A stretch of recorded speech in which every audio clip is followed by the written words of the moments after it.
Hello everybody and welcome back to another video. Hope you're enjoying the sun. I've taken a break from the sun to bring another video to you today, and it's actually a knitting video this week. I know that I've done quite a few crochet videos in a row, but I thought I'd switch it up a bit and show you a new knitting stitch. So today I'm going to show you how to do the rib stitch, which actually combines both knitting and purling. So if you don't know how to do those, please go and check out those videos. I have got those on my channel: how to cast on, how to knit, how to purl and how to cast off. You will need those in this video today, and I'll try to go through a few bits slowly. So I've got some chunky yarn here, just so that you can see my stitches nice and clearly, but you can choose any yarn that you like. The corresponding needles, which are 10mm, and a pair of scissors just to chop off my yarn.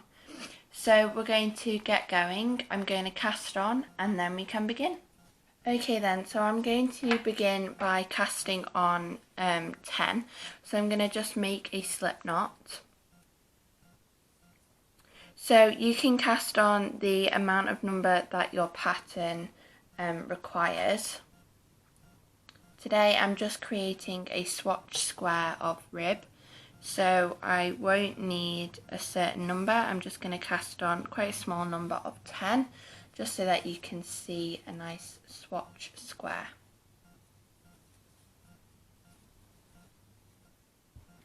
Okay then, so I've just cast on my 10 stitches and now we're ready to begin. So the rib stitch consists of both knitting and purling stitches, and you alternate them throughout the row. So our first stitch we're going to work a knit stitch, and then we're going to work a purl, knit, purl, knit, purl, knit, purl, knit, purl, all the way to the end of your row. And that's how you create the rib stitch. So the rib stitch is quite a stretchy stitch, which you will see as we progress through the rows, and it's a really nice and easy knitting stitch to do. So all we're going to do is begin by creating a knit stitch. So insert your needle, yarn over, push down and slide that stitch off the needle. So now we actually do something a little bit different to what you probably have done before. Because we need to work a purl stitch into the next stitch instead of continuing with our knitting, we need to bring our yarn to the front of our needle. So with purling, your yarn needs to be in front, but with knitting, your yarn needs to be behind. So all we need to do is, when we're purling, we need to just bring the yarn in front.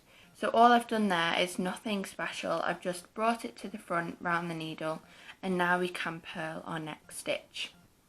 So now we're ready to purl.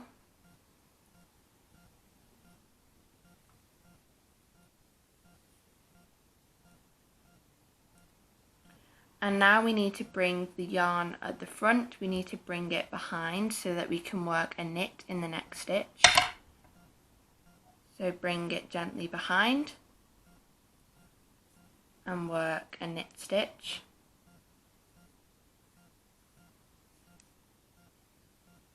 Now we need to work a purl stitch, so bring the yarn in front, working a purl, bring the yarn behind, working a knit, and you're going to continue doing this all the way along your row. So changing the position of the yarn nice and gently,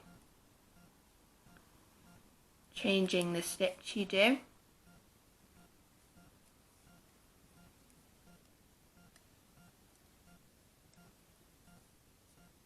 but altogether super duper easy if you know these two stitches.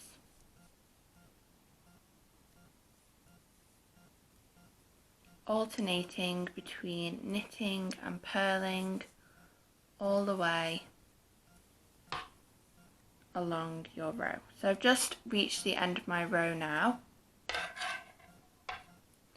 So you can see my row is full of knits and purls. And I'm going to teach you a little trick now so that you can differentiate between knitting and purls. So a trick that you will get to know as you progress through knitting is that the knit stitches look like these little V's. So if you can see, all the knit stitches that you've done create a little V in your work. So all the way along. And all the purl stitches create a little bump along your work. So you'll now be able to see that you've got a little triangle or a little V, which is a knit stitch, and a little bump, which is a purl stitch. A little V, which is a knit stitch, and a little bump that is a purl stitch. So now you're able to see the difference between the knit stitches and the purl stitches. But if I turn over, so this is the opposite side of my work, you can also see that there's little V's and little purl stitches. And what you will start to see is that they're opposites. So on this side, you can see a purl stitch, but with the same exact stitch on the opposite side, you'll see a knit stitch. And that's just how the knitting works, how it comes out on the opposite side of your work. So if I show you another one, on this side here, there is a purl stitch. And if I see the exact same stitch on the other side, you can see it's a knit stitch. And that's just a little trick that you'll be able to see throughout your knitting and as you progress. So now we're ready for row 2 of the rib stitch, and it's exactly the same as row 1. So the rib stitch consists of making a knit stitch where there's a knit and a purl stitch where there's a purl. So you're just going to work the exact same row as you've done row 1. So wherever you see a knit stitch, you're going to work a knit. So yarn over and work a knit stitch. And wherever you see a purl stitch, you're going to bring your yarn to the front and work a purl stitch. So for my next stitch, I can see that it's a knit stitch. So I need to bring my yarn behind and simply work a knit stitch.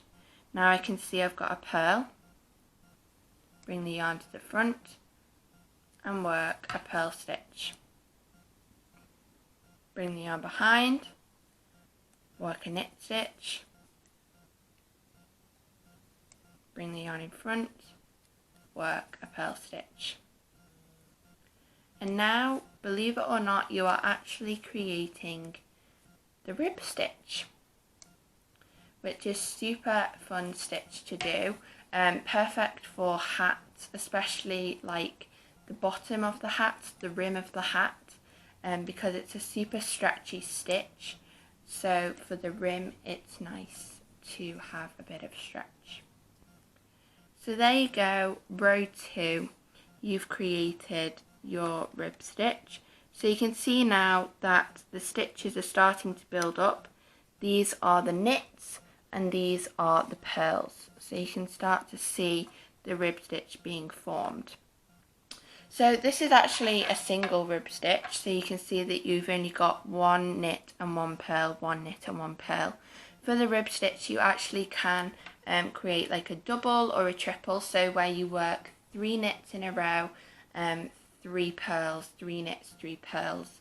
But you can experiment with that as you go along, just making sure that in every single knit stitch you work a knit, and in every single purl stitch you work a purl.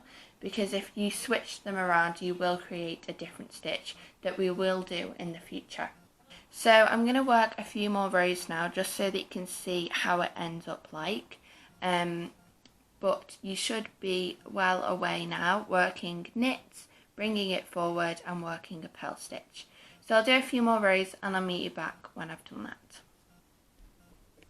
Okay then everybody, so I've just worked a few more rows of my rib stitch and you can see how stretchy this works up. So I really hope you've enjoyed this video today, and I hope you are able to add this to your knitting list, knitting stitches and knitting vocab and stuff. So this is the rib stitch, which consists of doing alternate knit, purl, and obviously continuing with the knit all along and continuing with the purl all along. So I will try and keep up with these knitting stitches videos. I know that my channel is mainly crochet, but I do have a few little bits of knitting in there for you all. So thank you all so much for watching. Leave me a like if you enjoyed this video or if you found it helpful. Comment down below what videos you'd like to see in the future and whether you found this video helpful today, and also what you're going to create with this knitting stitch. It's coming up to autumn, winter time. I know it's hard to think about in these beautiful summer days, but are you going to create some hats, some scarves? What are you going to create? So leave me those in the comments down below. Subscribe to my channel so you never miss a video, and you can keep up to date with all my crochet projects, knitting projects and stitches, and also fun little videos that I do throughout the weeks. And also, if you get the chance, please follow me on Instagram.